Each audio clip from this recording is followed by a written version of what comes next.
오늘의 10분 말씀. 갈라디아서 2장 11절부터 21절입니다. 14절 한 절 읽겠습니다. 그러므로 나는 그들이 복음의 진리를 따라 바르게 행하지 아니함을 보고 모든 자 앞에서 게바에게 이르되 내가 유대인으로서 이방인을 따르고 유대인답게 살지 아니하면서 어찌하여 억지로 이방인을 유대인답게 살게 하려느냐 하였노라.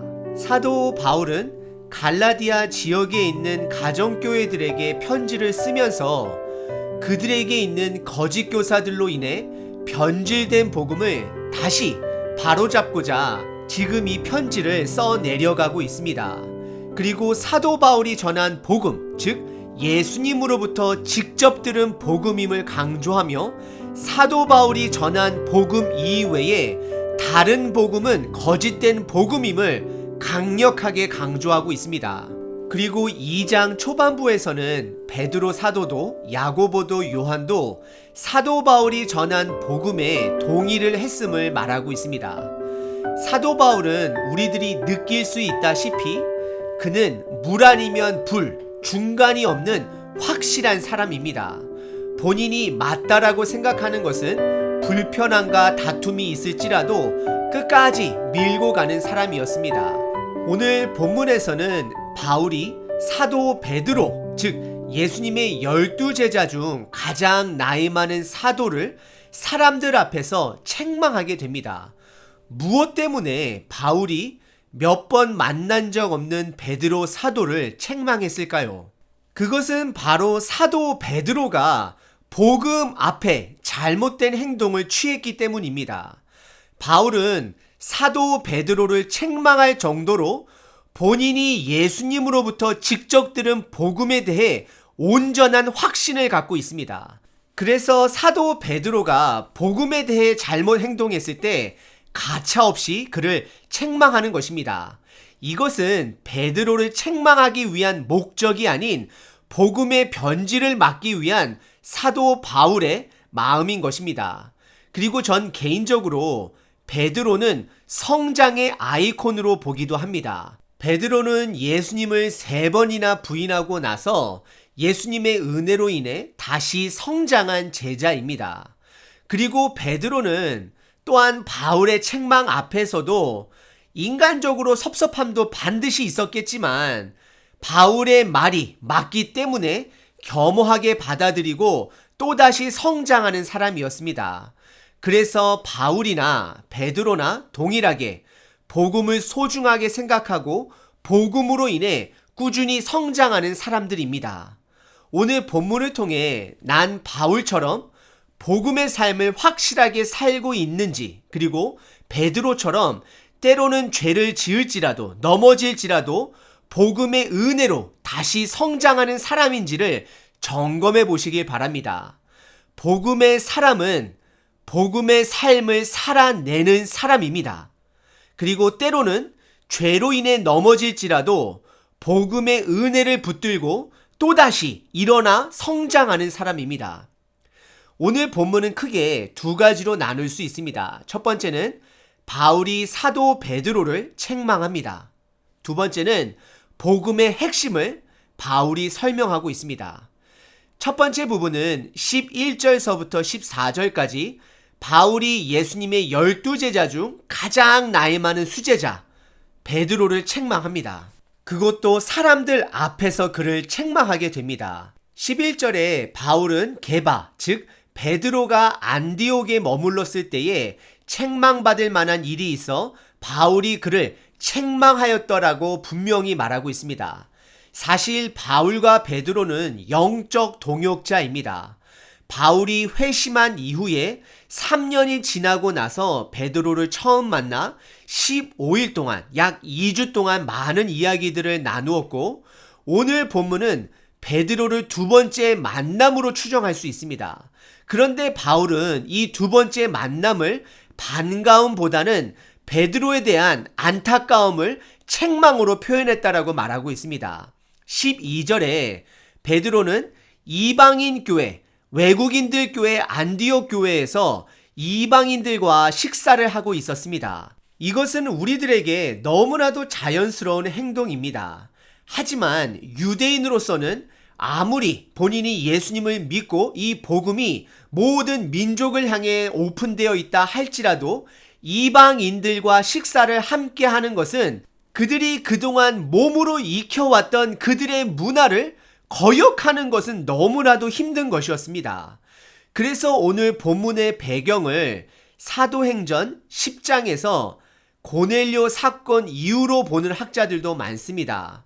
이 고넬료 사건은요, 하나님께서 베드로에게 환상을 통해 이방인들과 함께 음식을 먹는 것을 부정하게 생각하지 말 것을 가르치셨습니다. 그래서 베드로는 지금 현재 이방인 교회 안디옥 교회에서 이방인들과 함께 식사를 하고 있는 중에 벌어진 사건입니다. 12절에 보시게 되면 베드로가 이방인들과 식사를 하는 도중에 할례자들이 그 자리에 온다라는 이야기를 듣고 베드로는 그들을 두려워하여 물러가매라고 성경은 표현하고 있습니다. 결국 이방인들과 식사를 함께하는 도중에 율법을 중요시 여기는 할례자들이 온다라는 이야기를 듣자 자리를 살며시 천천히 떠나간 것입니다. 그런데 문제는 거기에서 끝나는 것이 아닙니다. 13절에 보시면 베드로와 함께 용기를 내어 이방인들과 식사를 하던 남은 유대인들도 그리고 바나바도 베드로의 행동에 영향을 받아 베드로와 같은 행동을 보였다라는 것입니다.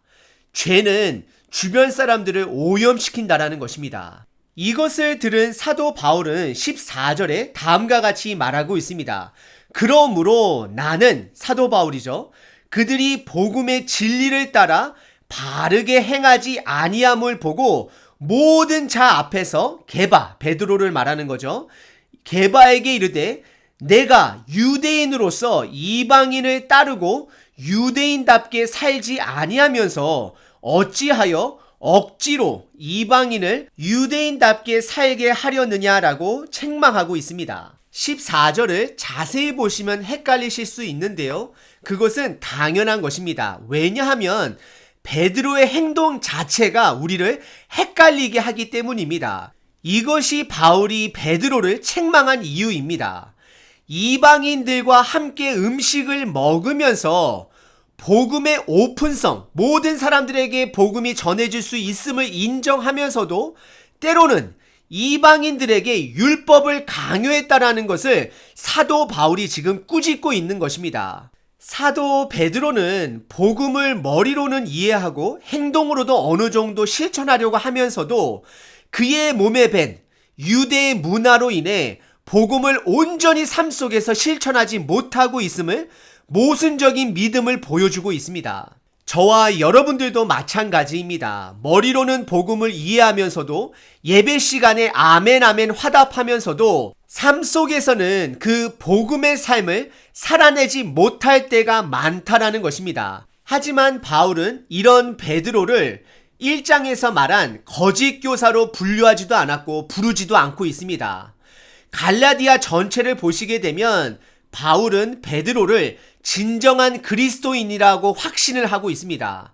이것 또한 베드로가 바울의 책망을 받아들인 간접적인 증거가 되기도 합니다. 우리는 바울처럼 복음에 대해서는 타협이 없는 온전한 복음의 삶을 살아내야 합니다. 그리고 때로는 베드로처럼 삶 속에 믿음 따로 삶 따로의 부족한 모습이 있다 할지라도 나의 모순, 나의 죄를 인정하고 성장해야 합니다. 복음의 목적은 불완전한 우리를 꾸준히 성장시키기 위함입니다. 바로 성장에 있는 것입니다. 오늘 본문의 첫 번째 부분은 바울이 사도 베드로의 모순적인 모습을 책망하였습니다. 오늘 본문의 두 번째 부분은 15절서부터 21절까지 바울은 복음의 핵심을 다시 한번 나누면서 본인이 왜 사도 베드로를 책망했는지에 대한 이유를 뒷받침해주고 있습니다. 15절과 16절에서는 율법의 행동으로는 우리가 온전하게 되는 것이 아니라 예수 그리스도를 믿는 것에서 의롭게 됨, 즉 온전하게 됨을 말하고 있습니다. 여기서 의롭다라는 것은 법정 용어로 예수님께서 우리의 죄값을 온전히 치러 주심으로 우리가 그것을 믿음으로 의롭게 됨을 법정으로 선포하고 있는 것입니다. 그리고 16절 끝부분에 보시면 율법으로는 의롭게 될 수 없다 말하며 율법으로는 온전하게 되는 것이 불가능하다라고 못을 받고 있습니다. 그리고 17절에서는 우리가 예수님을 믿는다 하면서도 죄를 짓게 되면 그 죄는 예수님으로부터 나온 것이냐라고 반문하고 있습니다. 하지만 사도 바울은 그럴 수 없다 말하며 우리의 죄는 예수님으로부터 온 것이 아님을 다시 한번 강조하고 있습니다.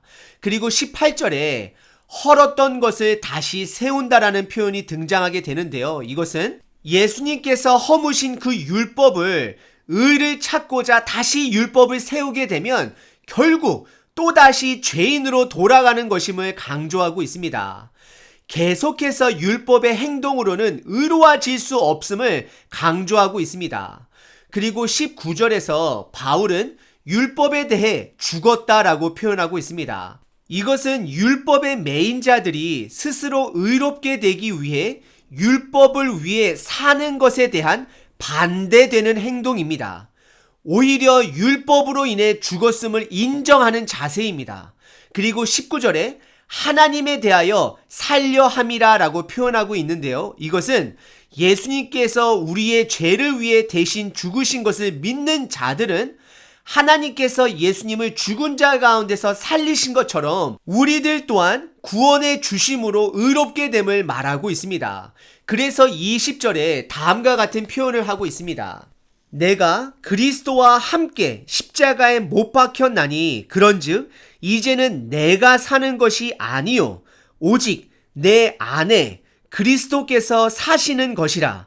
이제 내가 육체 가운데 사는 것은 나를 사랑하사 나를 위하여 자기 자신을 버리신 하나님의 아들을 믿는 믿음 안에서 사는 것이라. 아멘.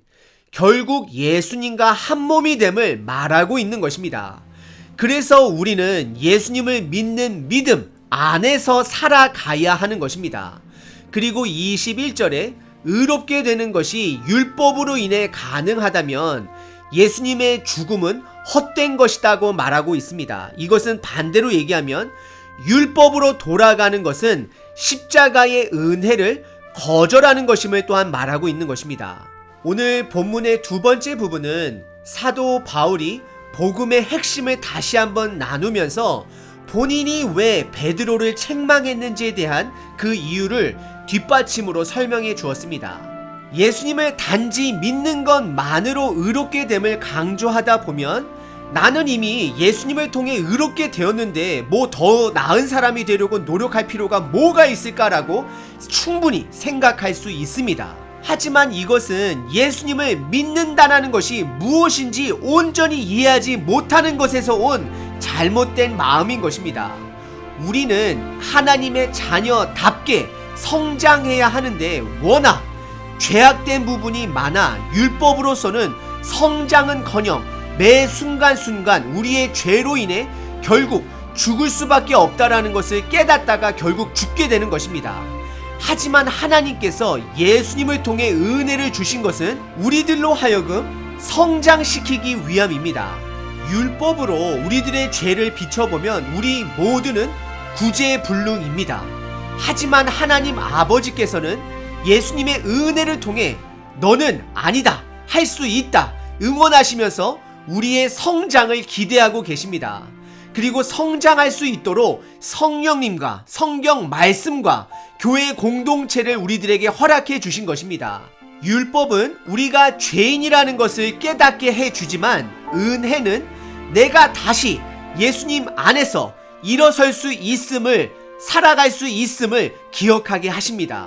그래서 우리는 오늘 하루도 예수님의 은혜로 다시 일어나 성장할 수 있는 하루가 되는 것입니다.